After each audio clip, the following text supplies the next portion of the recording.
We often don't notice our deeply held biases, and there's certainly bias against neurodiversity. In this episode, how neurodiversity can provide an edge for almost every organization. This is Coaching for Leaders, episode 694. Produced by Innovate Learning, maximizing human potential.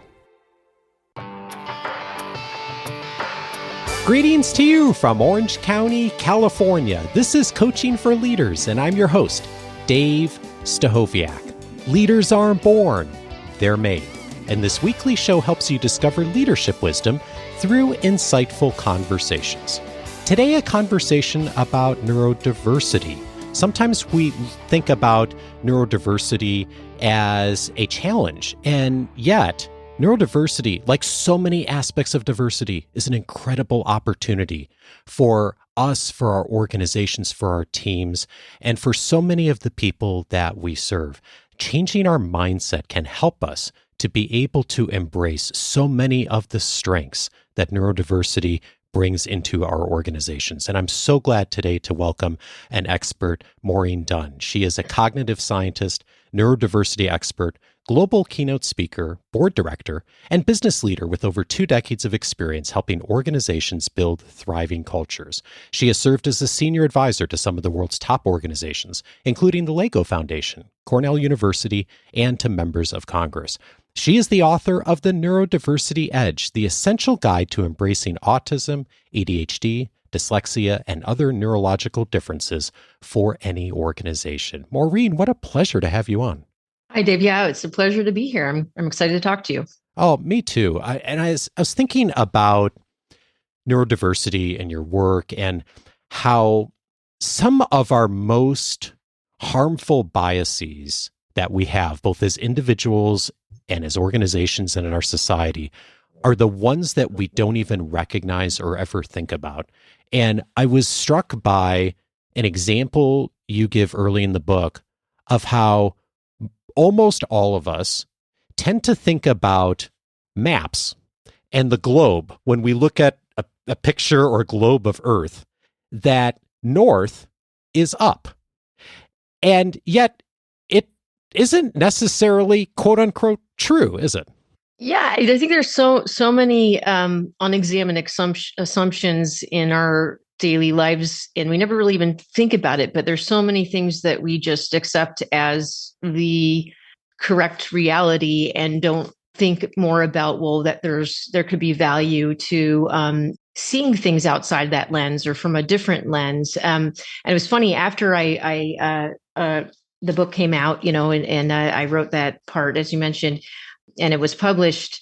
I was on a plane to Dubai. I was doing an event, a neurodiversity event with YPO, Young Presidents Organization, and I happened to be on a plane where I could, on the map, could change it where south was up and see where I was going from this different lens, and I kind of then noticed things that I hadn't noticed before. So I just think there's so many things like that where we get stuck in a mentality or a mindset that's not always productive. And then we have a hard time seeing things from a new or fresh lens. One of the other examples you give early in the book is looking at colonies of honeybees and how they behave and how their diverse behavior actually serves the colony. Could you tell me a bit about that?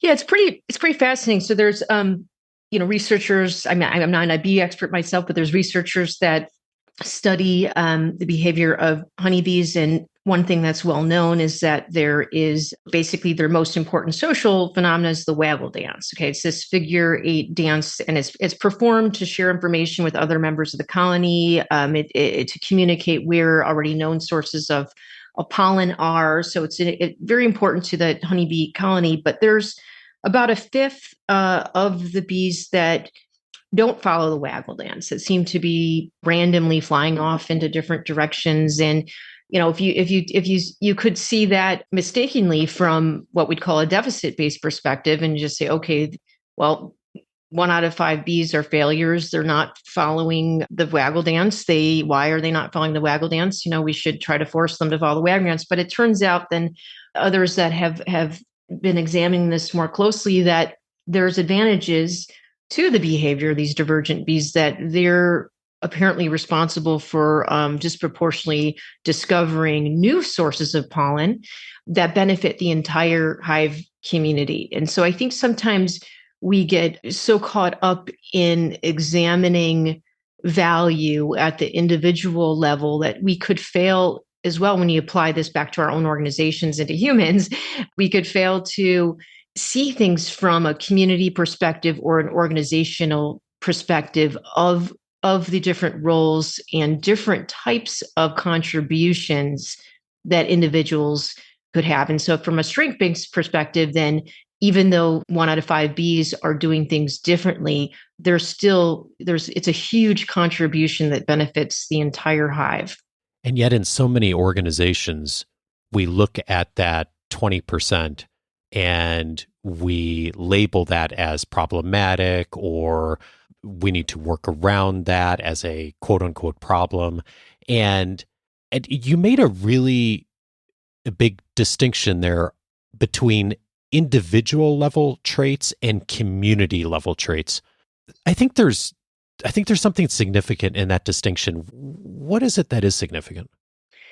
Well, I think that in my book, a term that I bring up is one of the terms that I think is helpful to when you think about this is called neurodiversification, and then another is complementary cognition. And I think the point is that a lot, especially the larger corporations that are at risk of stagnating, and especially in the economic climate we have in front of us, where innovation is going to increasingly be a huge premium. It's so important to not make the mistake of hiring based on cultural fit, which, and not examining your own assumptions, where you're not bringing on talent that is able to complement others, employees that you have or skill sets you already have on the team. If everybody's the same, if everyone is similar in their approach or what kind of perceptual, analytical, or experiential skills they bring to the table, there's inevitably going to be blind spots, right? You're going to inevitably miss risks that competitors may end up, having more diversity on their team and being able to spot it earlier on. And also missed opportunities for innovation. So I think it's incredibly important, especially the future we have in front of us, to have what I would call cognitive and experiential diversity on our teams, and make sure that there's complementary skill sets, but we shouldn't all be the same, right? There's risks if your team members and your staff and your organizations have everybody's sort of cognitively and perceptually and experientially correlated. Yeah, and we generally are there, at least what we espouse in a lot of organizations, when it comes to the things that I think many of us traditionally think of when we think of DE&I. We think of race and gender and sexual orientation.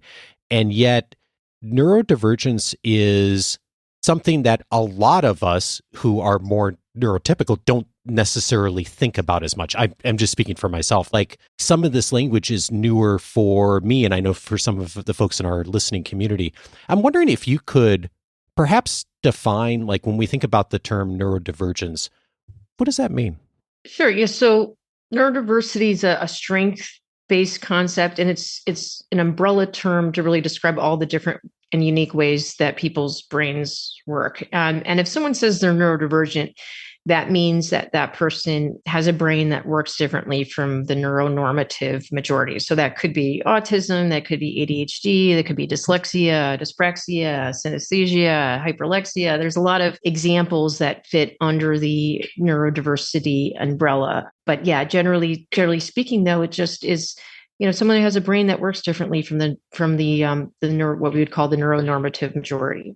And it's a huge part of the population, isn't it?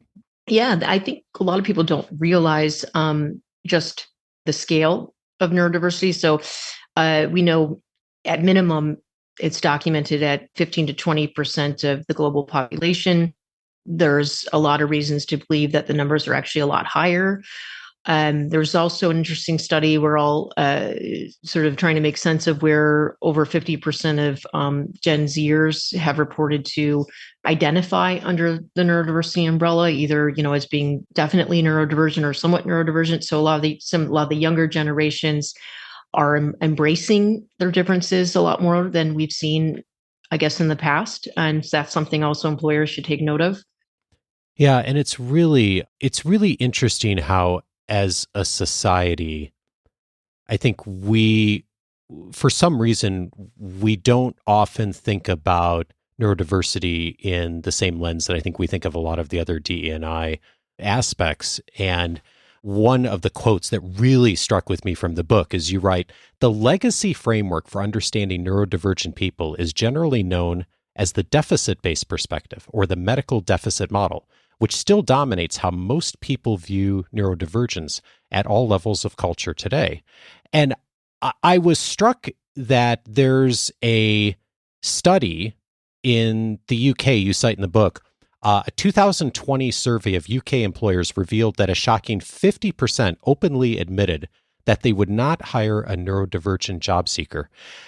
If that was about any other topic, if it was about race or gender or sexual orientation, we would all be horrified by that number.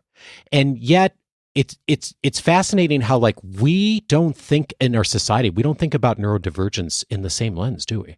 No, I mean, yeah, and it is horrifying. And one thing I've always, that struck me about that study is, right, if over 50% are openly admitting that they wouldn't hire a neurodivergent person, you'd assume that the real number is higher, right? Yeah. But I think, one of the complexities is just neurodivergence is invisible, right? It's different, right? And so and then also, it's invisible, and that's why I think it's also very misunderstood.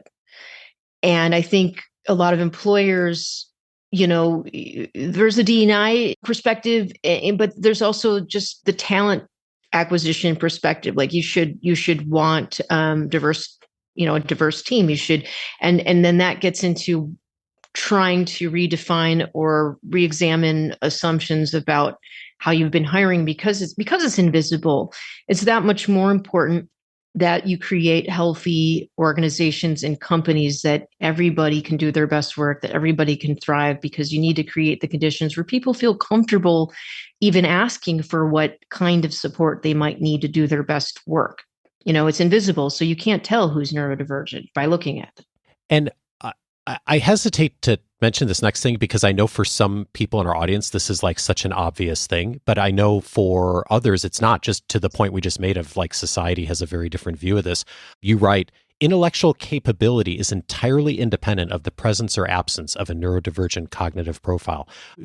Neurodivergence just doesn't correlate to that like anything else would, right? And yet we do have the assumption in a lot of places that that's the case. Like you're not as capable if you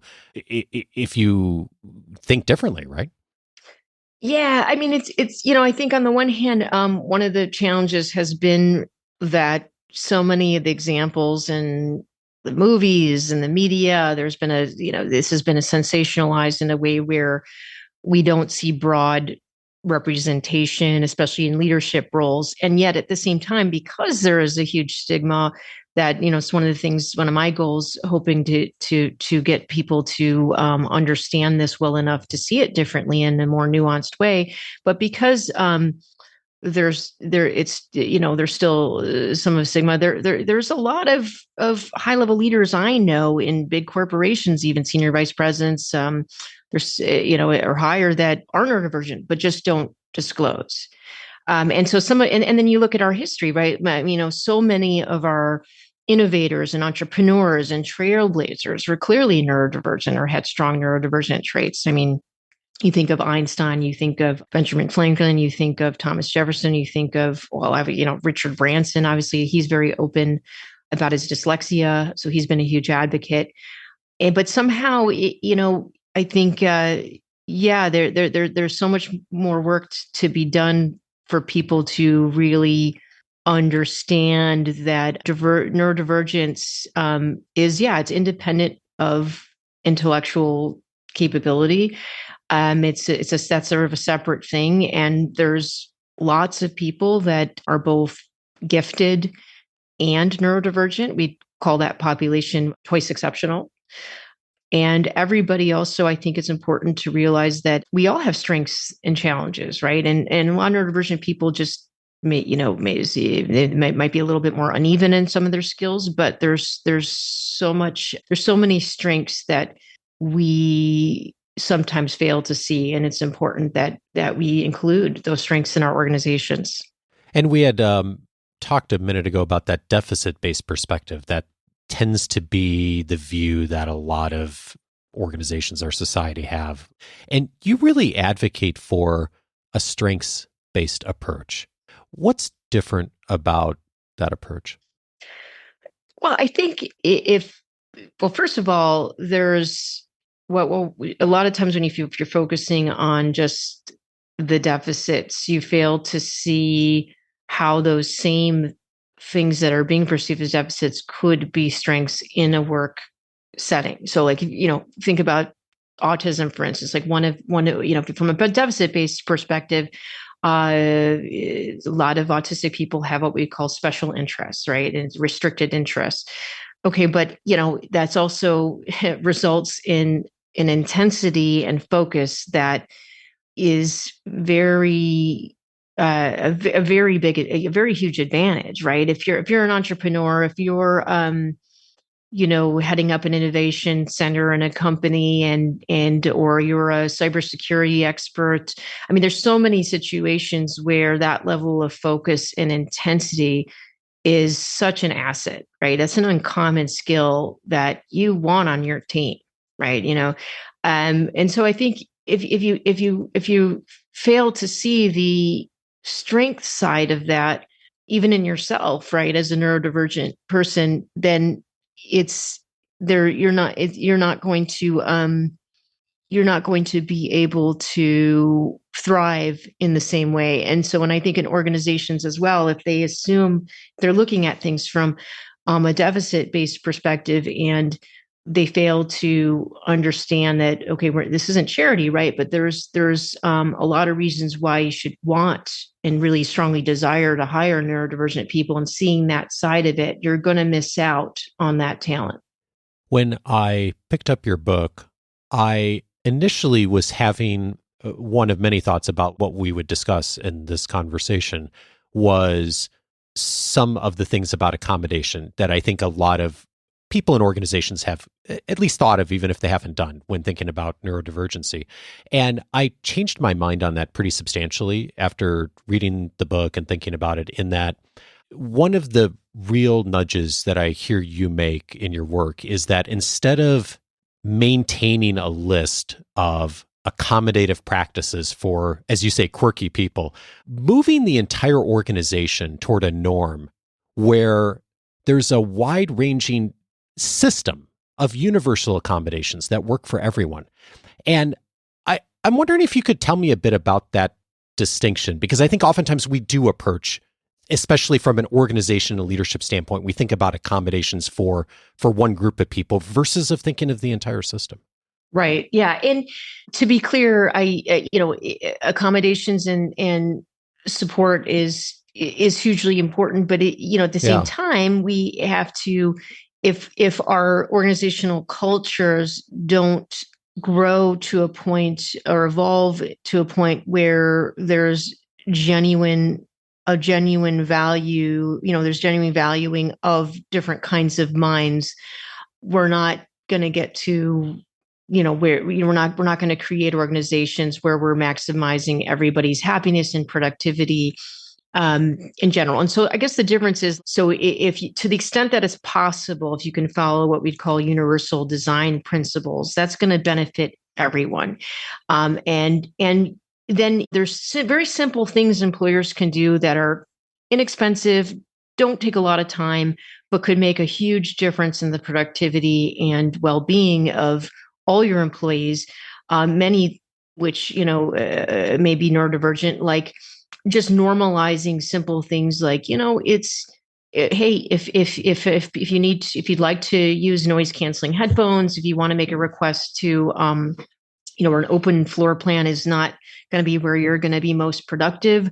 If you want a corner office, or if, just normalizing more flexibility, I guess, in the workflow and how work is being done, and focusing more on results. And under that model, you're going to have employees not only that are already neurodivergent and aren't disclosing, but also you have, everyone has employees that are neurodivergent and maybe haven't been diagnosed yet or haven't even realized it themselves. But what they do know is that they're struggling in some way, right? And so I think to the extent you can optimize systems where everybody has access to tools that will just make them feel like they are supported and have options to be more productive in the way that's going to work best for them, that's going to be really, really helpful.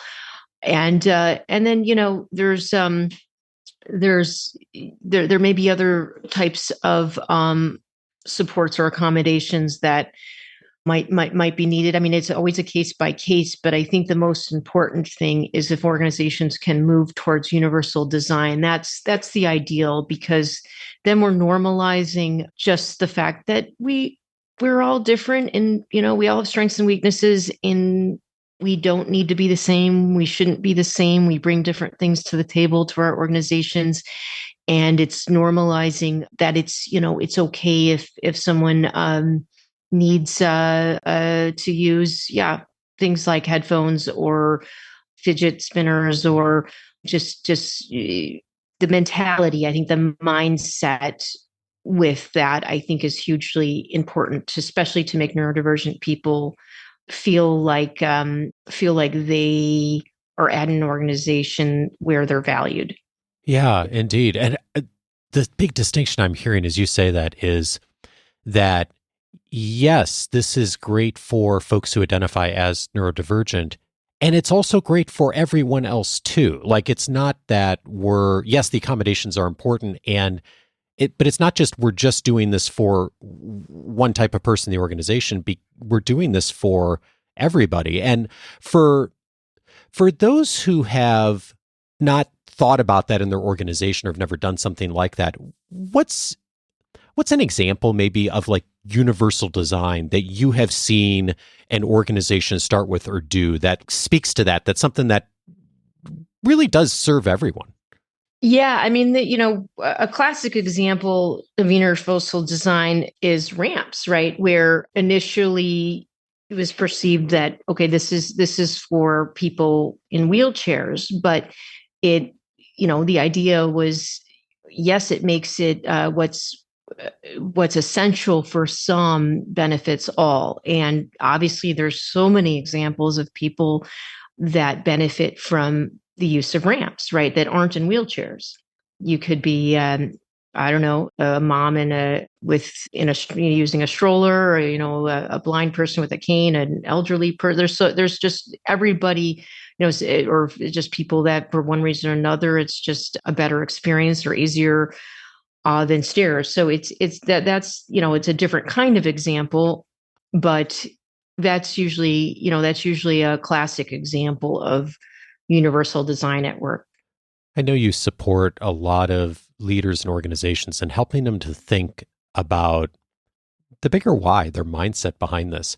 When you see organizations and leaders start to shift and think about this less from deficit and think about this more from a place of strengths, what are those leaders doing that helps them to make that shift?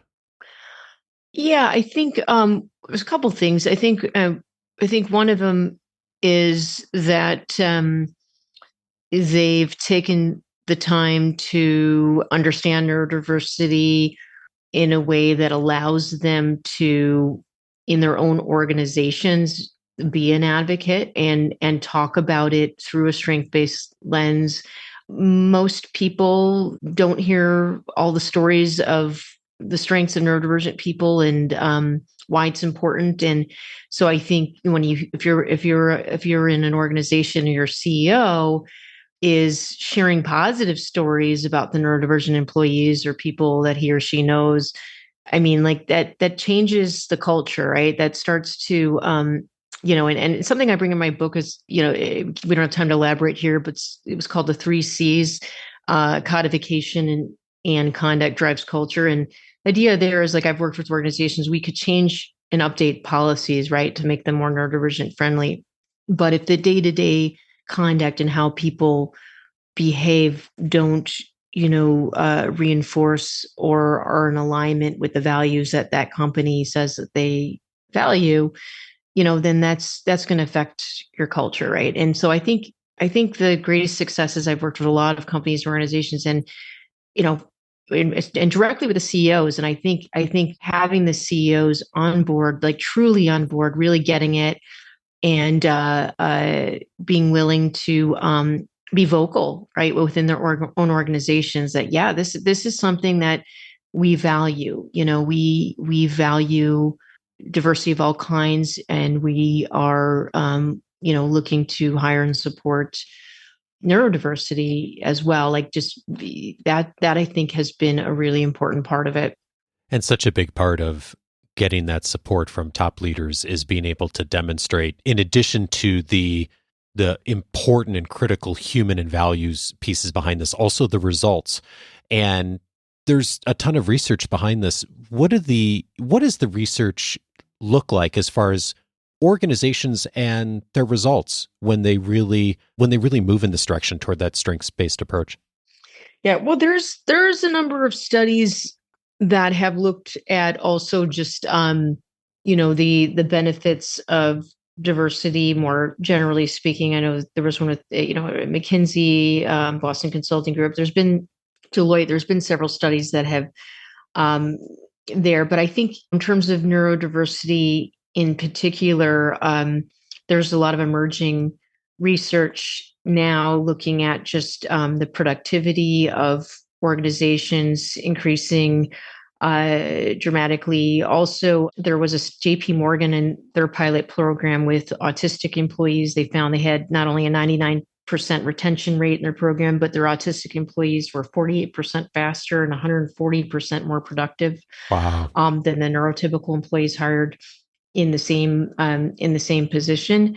And then what I'm finding, I've been in my research and work with consulting with lots of different types of companies and organizations, there's just in terms of preparing for integrating, preparing for the future work, preparing for AI taking over more cognitive work than maybe we've seen, throughout in history. I've been encouraging the CEOs I work with to make sure that we're not neglecting the human resources side of that equation. Okay, yes, let's make sure we're, integrating the right technologies, understanding AI, but understanding the implications of where things are going. That changes the human resources equation. And I found that the companies that are that I've been working with as well that are internally, there's an increase in terms of their R&D and their patents and their innovation in terms of their evaluations. It's because they've made this shift of trying to be more supportive of diversity, cognitive and experiential diversity, and that is leading to more innovation. And that innovation is just hugely important, right? Especially where we're at now with these accelerating changes with technology. Yeah, indeed. And it's one of the reasons I wanted to have this, more of a big picture, the mindset conversation that we've been having. There's, of course, so many detailed things, tactics, and the book is a masterclass in being able to think about at all aspects of the organization, the why, the tactics, the what's next, the strategies, the research. So I hope folks will hear this conversation. And if your organization haven't yet thought about this much, I hope that you'll use this as an entry point to begin that thinking. And Maureen, I'm curious, as you have put this book together, been doing all this research, been teaching people about how to do better through your work. In the last year or so, as you've been doing a ton of that, what, if anything, have you changed your mind on this?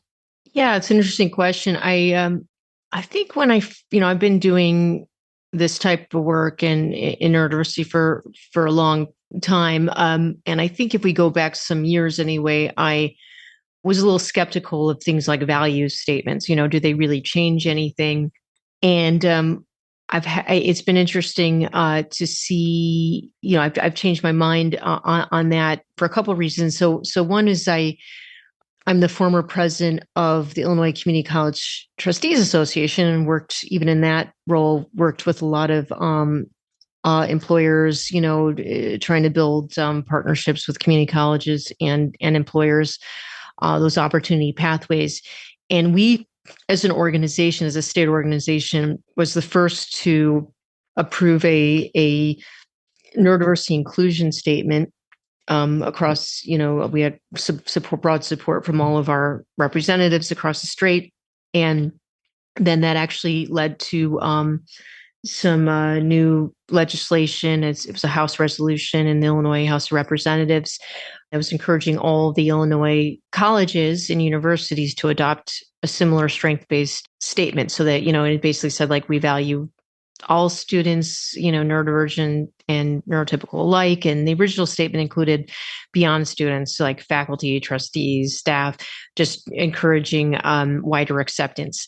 And what's been interesting to me to see is that the colleges, and then have since then have worked with a number of corporations and smaller companies and nonprofits too, that wanted to adopt a similar type of value statement.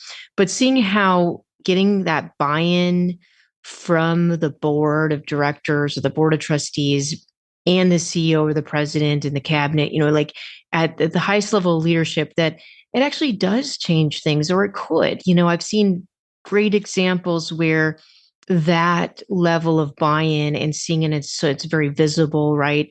That it has led to conversations, more open conversations internally about, what more could be done. Like, well, why aren't we, when we're talking about the budget, it seems like it would really be to everyone's benefit if we had a sensory friendly room, right, which would benefit everybody, not just neurodivergent people. And so that's been kind of interesting. It's something I've changed my mind. And I guess I started out thinking, well, does that really change anything when you do a value statement? And in and of itself, it doesn't. But I've seen in the right conditions and with buy-in from top leadership that it actually is pretty important, because then it changes the mindset and the kinds of conversations people are comfortable happening at all levels of that company or organization.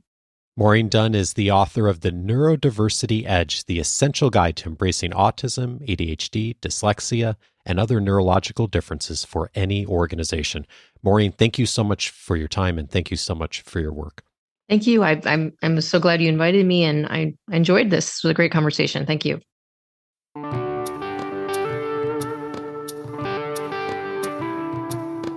There are certainly a bunch of things that fall into the category of things we don't talk enough about. That's the inspiration for 3 other recommended episodes that I think will be helpful to you if this conversation was useful today. One of them is episode 594, How to Begin Difficult Conversations About Race. Kwame Christian was my guest on that episode. The host of the Negotiate Anything podcast has done incredible work on helping so many of us be better negotiators and to handle all kinds of difficult conversations. That episode is focused on beginning the difficult conversation about race when that's a factor in a conversation, and the framework that Kwame talks about in that conversation, 3 steps, also very useful for starting a difficult conversation about anything. A very helpful starting point, something we don't talk enough about. Episode 594, a beginning point for you.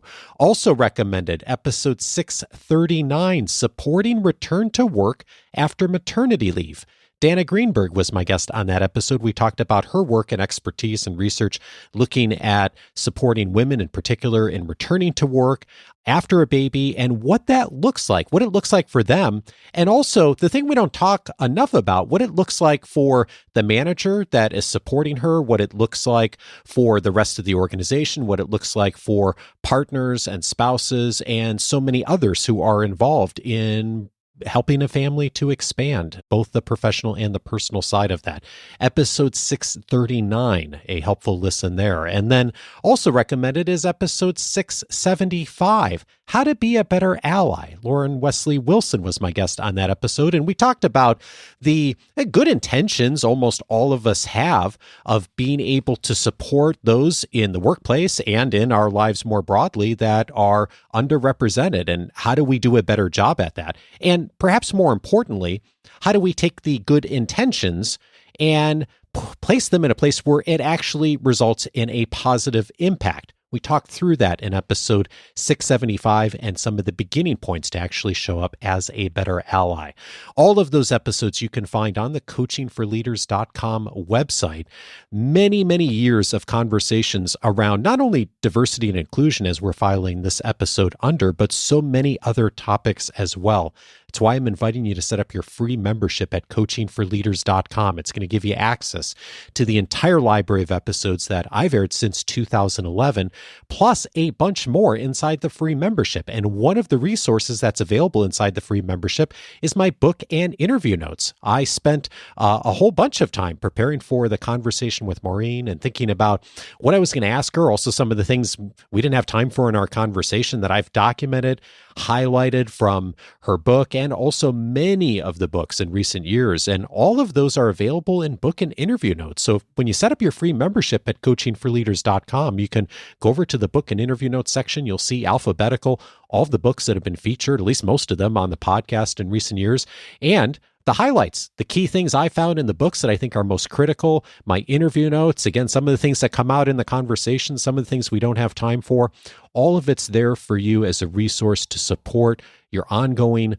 learning and development and your skill development. All of it is part of coachingforleaders.com. Just set up your free membership. And if you're looking for a bit more, I'd invite you to discover Coaching for Leaders Plus. If you take a moment to go over to coachingforleaders.plus, you'll learn all about the additional benefits that are inside of Coaching for Leaders Plus to support you. And one of those benefits is a weekly journal entry. This past week, I wrote a journal entry on the importance of seasons in our lives. You know, there are some things for all of us that are lifelong commitments. For me, marriage, parenting, right at the top of that list. For most other things in life, though, there are seasons. There are things that come to an end, good or bad, that tend to close out over time. And the challenge a lot of us have is that we think about our commitments, all of them, as lifelong, when in fact, many commitments are seasons. And the key question is, when does that season come to a close? I wrote about that in the past week on Dave's journal inside of Coaching for Leaders Plus. If you'd like to get access to that, plus all of the benefits inside of Coaching for Leaders Plus, just go over to coachingforleaders.plus for more. Coaching for Leaders is edited by Andrew Kroger. Production support is provided by Sierra Priest. Next Monday, I'm glad to have Mary Murphy on the show. We're going to be talking about team collaboration that supports growth mindset. Join me for that conversation with Mary, and have a great week.